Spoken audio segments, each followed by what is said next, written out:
Kalau ada yang mengancam anggota Satgas PHK, dia mengancam Presiden Republik Indonesia. Saudara-saudara sekalian, berapa puluh kali lagi kita akan buktikan bahwa kita ingin mengamankan dan menyelamatkan uang rakyat. Berapa puluh kali lagi kita siap mati di atas jalan yang benar. Membela rakyat adalah pekerjaan yang sangat mulia.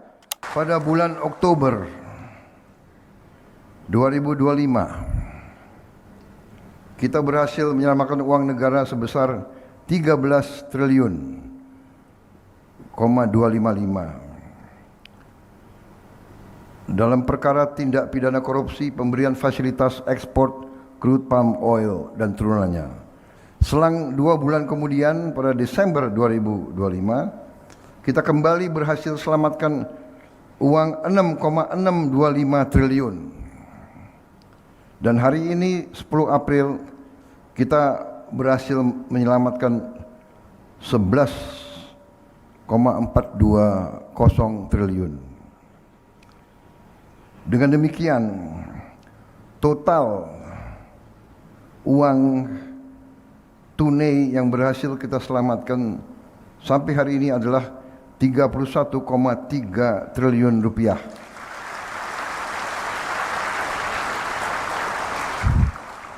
Ini angka yang sangat besar. Dengan kalau kita punya bayangan, dengan uang ini kita bisa memperbaiki 34.000 sekolah-sekolah kita di seluruh Indonesia. Sampai di sini kita harus jujur ya teman-teman, Bapak Presiden Prabowo ini adalah salah satu presiden yang paling gencar untuk mengejar kekayaan negara yang selama ini bocor, dan itu semua sudah terbukti dikembalikan lagi kepada negara. Dan yang saya pikirkan itu seperti ini teman-teman, semakin Pak Prabowo berusaha untuk mengejar mengembalikan kekayaan negara ini yang selama berpuluh-puluh tahun ini bocor, semakin besar pula tekanan propaganda untuk menjatuhkan dirinya. Termasuk yang baru-baru ini terjadi, yang dilakukan oleh sejumlah pengamat ya. Mereka menekan untuk menggulingkan, menjatuhkan Pak Prabowo seperti pada tahun 1998. Tak hanya itu teman-teman, kalau teman-teman jeli saja melihat di media sosial kita itu banyak sekali propaganda-propaganda negatif, opini-opini negatif yang menyudutkan presiden. Mereka bilang presiden kita itu adalah bodoh, presiden kita itu adalah antek asing, presiden kita itu tidak paham cara bernegara. Tapi semakin kesini saya makin paham dan makin yakin teman-teman bahwa ini semua adalah ulah dari oligarki hitam, pengusaha hitam yang merasa dirugikan dari kebijakan-kebijakan Pak Prabowo. Tahun yang lalu kita baru berhasil memperbaiki 17.000 sekolah. Berarti uang ini bisa 2 kali lipat APBN. Yang mana sekolah-sekolah berbelas tahun tidak mengalami perbaikan. Bisa juga dibayangkan kalau membantu renovasi rumah untuk rakyat berpenghasilan rendah, ini dapat memperbaiki 500.000 rumah lebih. Berarti bisa memberi manfaat kepada 2 juta rakyat kita berpenghasilan rendah. Bayangkan kalau tidak kita selamatkan, kalau tidak Satgas PKH bekerja dengan baik, uang ini hilang. Uang ini tidak bisa dimanfaatkan oleh warga negara, oleh rakyat kita. Teman-teman, sampai di sini saya makin mengerti dan semakin paham ya bahwa tindakan tegas dari Presiden Prabowo untuk mengembalikan kekayaan negara ini kemudian dipelintir seakan-akan Pak Prabowo itu adalah seorang presiden yang otoriter, presiden yang tidak demokratis. Propaganda-propaganda seperti ini sangat nyata teman-teman. Kalau teman-teman sedikit jeli saja untuk melihat berbagai narasi-narasi yang negatif di berbagai platform media sosial. Jadi metodenya itu adalah ketegasan Prabowo, kemudian dipelintir menjadi otoriter. Jadi metodenya itu presiden makin tegas, makin besar pula propaganda bahwa presiden itu anti demokrasi dan bersifat otoriter. Kasus-kasus kecil seperti misalnya penyiraman air keras terhadap seorang aktivis kontras itu kemudian di zoom, diperbesar bahwa seakan-akan di balik ini semua adalah Presiden Prabowo. Padahal sampai saat ini siapa dalang yang sebenarnya dari kasus ini masih dalam tahap penyelidikan. Saudara-saudara sekalian, juga dilaporkan kita berhasil juga, Satgas ini berhasil melakukan penguasaan kembali aset negara, kawasan hutan yang bila dinilai, nilai tersebut adalah sekitar 370 triliun rupiah. Kalau yang pertama tadi itu adalah total uang tunai yang berhasil dirampas. Dan kali ini Pak Prabowo membuka lagi data yang baru, yakni total aset negara yang dikembalikan kepada negara dari para perampok ini nilainya itu adalah 370 triliun rupiah atau 10% dari total APBN kita. Saya mengerti, karena seorang presiden punya banyak mata dan telinga. Saya paham banyak anggota Satgas PKH yang diancam. Ada juga yang diintimidasi dan sebagainya. Sekali lagi, saya sangat menghargai pekerjaan dan pengorbanan saudara-saudara. Saudara-saudara, menjaga kekayaan negara, menyelamatkan kekayaan negara adalah sungguh pekerjaan penuh kehormatan, penuh kemuliaan. Ada di antara kita, harus kita akui, di antara birokrasi kita, di antara KL-KL kita, di antara lembaga-lembaga kita, institusi kita, ada pribadi-pribadi yang diberi tugas, diberi kehormatan oleh negara, tapi memakai wewenang dan kekuasaannya justru untuk membantu mereka-mereka yang mencuri dari uang negara. Sebenarnya inilah yang paling berbahaya ya teman-teman. Pak Prabowo sudah mengakui bahwa ada banyak birokrat-birokrat ASN yang selama ini sudah menjadi kaki tangan dari para pencuri ini, dari para perampok kekayaan negara, dari para oligarki hitam dan pengusaha hitam ini. Dan inilah momen Pak Prabowo mengatakan bahwa ada orang-orang seperti itu. Dan dia sudah tahu. Inilah yang saya sebut sebagai sabotase internal itu teman-teman. Berkali-kali dalam sejumlah video-video saya sebelumnya selalu menyampaikan ini, bahwa ada sabotase internal yang sekarang sedang berjalan untuk menggagalkan pemerintahan Pak Prabowo ini.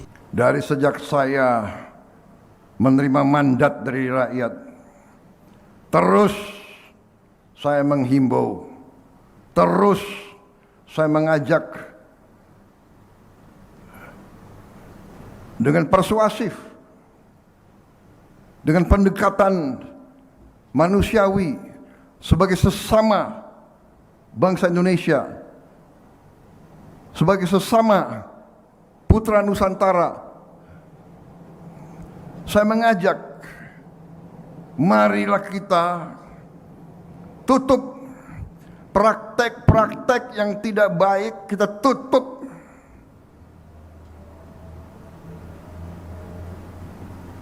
Menipu rakyat, menipu atasan.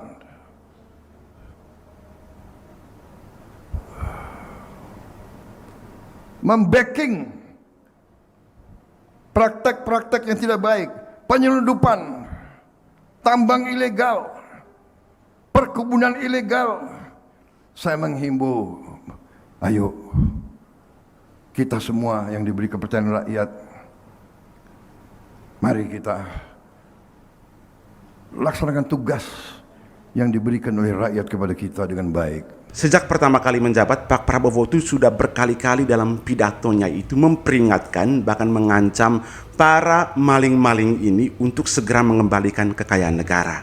Dan pada waktu itu ya teman-teman, banyak orang yang mengejek, banyak orang yang pesimis, banyak orang yang mengolok-olok Prabowo kalau itu semua cuma omon-omon semata. Dan kali ini Pak Prabowo betul-betul merealisasikan ucapan-ucapannya itu. Lantas, masihkah kalian dengan tega menyebut ini semua sebagai omon-omon belaka? Kita faham, saya mengerti gaji kalian mungkin tidak cukup. Tapi kalau kita lihat rakyat kita yang lebih parah dari kita harus fahami, bekerja di pemerintah adalah pengabdian. Bekerja di pemerintah adalah pengabdian. Bekerja untuk pemerintah di pemerintah adalah pengabdian. Berapa ribu kali saya harus tekankan, bekerja di pemerintah adalah pengorbanan dan pengabdian.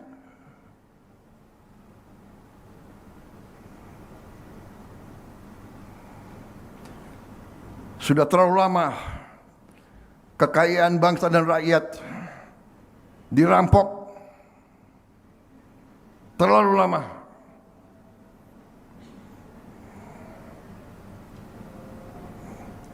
Saya keluarkan Perpres ini, Perpres nomor 5 tahun 2025 bulan Januari. 3 bulan setelah saya terima mandat, saya keluarkan. Saya membentuk Satgas PKH. Kalau ada yang mengancam anggota Satgas PKH, dia mengancam Presiden Republik Indonesia.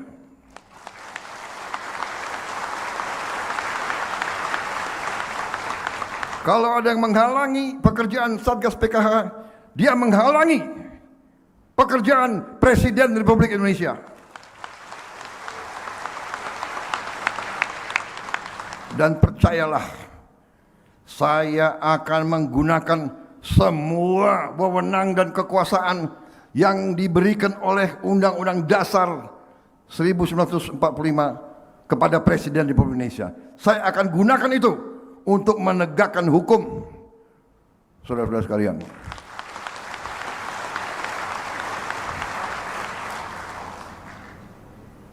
tanpa pandang bulu, tanpa melihat siapa. Saudara-saudara, sekali lagi, pekerjaan kita masih berat, perjalanan masih panjang, kebocoran masih terjadi, penyelundupan masih terjadi.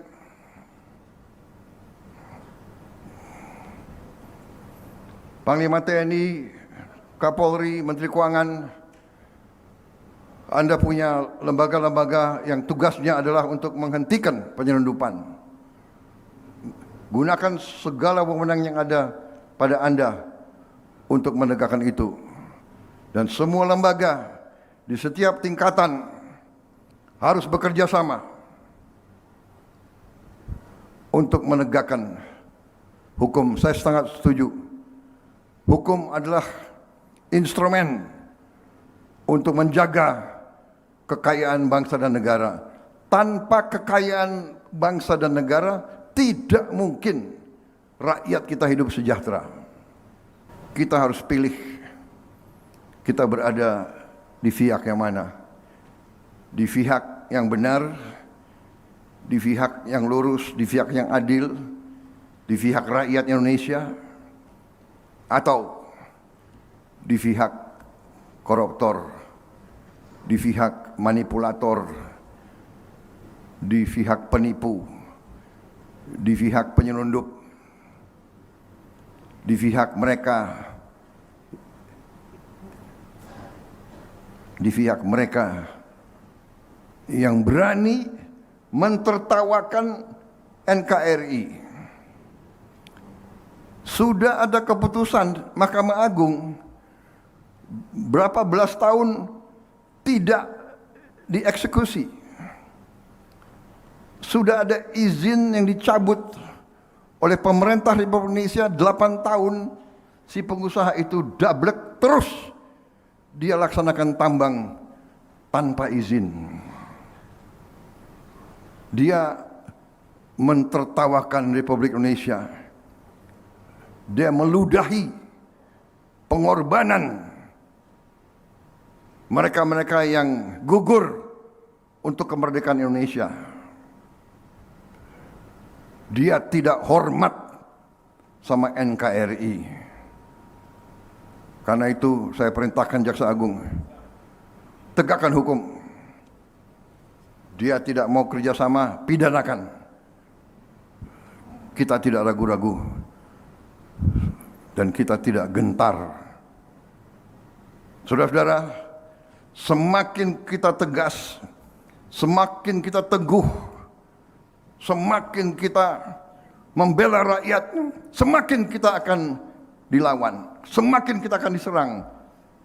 Jangan khawatir, jangan khawatir.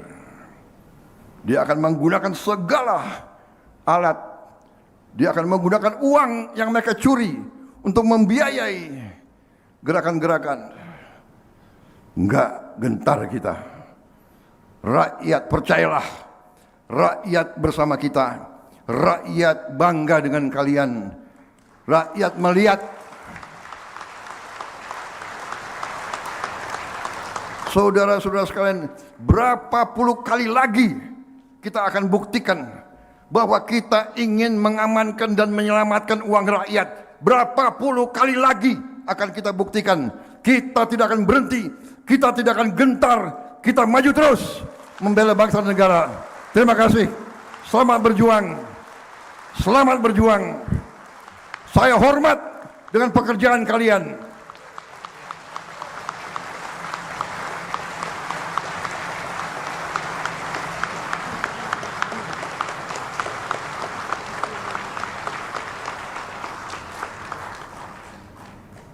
Kita siap mati di atas jalan yang benar.